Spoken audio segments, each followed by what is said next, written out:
नमन मंच। मैं श्रीमती कृष्णा पटेल, जिला रायगढ़, छत्तीसगढ़।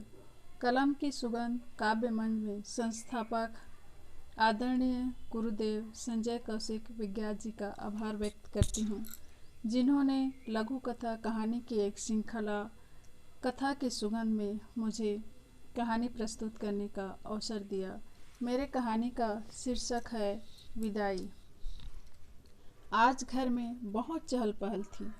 मम्मी, पापा, छोटी बहन और मौसी के तो खुशियों का ठिकाना ही नहीं था। आज घर में इकलौता बेटा गौरव की शादी जो थी, आज बेटे का बारात का दिन था। सभी बहू की चर्चा कर रहे थे। थकान तो किसी के चेहरे पर नज़र ही नहीं आ रही थी। सभी बहुत खुश थे और कुछ समय बाद बारात दुल्हन के घर पहुंच भी गई।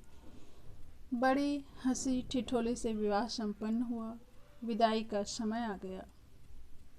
एक तरफ खुशी, एक तरफ गम। अजीब संयोग था।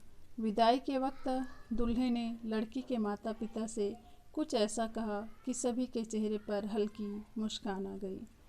जाते जाते उसने कहा कि आपकी बेटी को शिकायत का मौका नहीं दूंगा।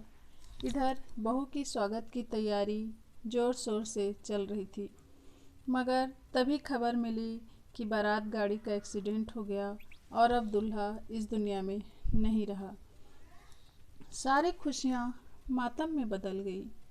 नई बहू बेसुध सी हो गई और इकलौते बेटे के गम में माँ के आंसू रुकने का नाम ही नहीं ले रहा था। लेकिन रिवाज निभाना था और रिवाज के मुताबिक यहाँ एक रस्म निभाया जाना था। अंतिम संस्कार के समय बहू के हाथों से चूड़ियाँ की विदाई, चूड़ियाँ तोड़ी गई।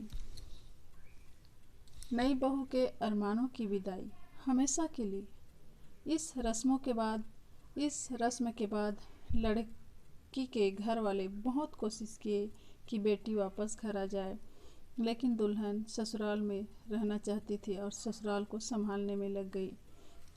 लड़के के पिता अंदर ही अंदर एक योग्य लड़के की तलाश में थे और आज फिर घर में खुशी का माहौल था। किसी तरह बहू को शादी के लिए राजी कर लिए गए और आज एक अनोखी विदाई थी। एक पिता के स्थान पर आज एक सास व ससुर बहू की विदाई बेटी की तरह कर रहे थे।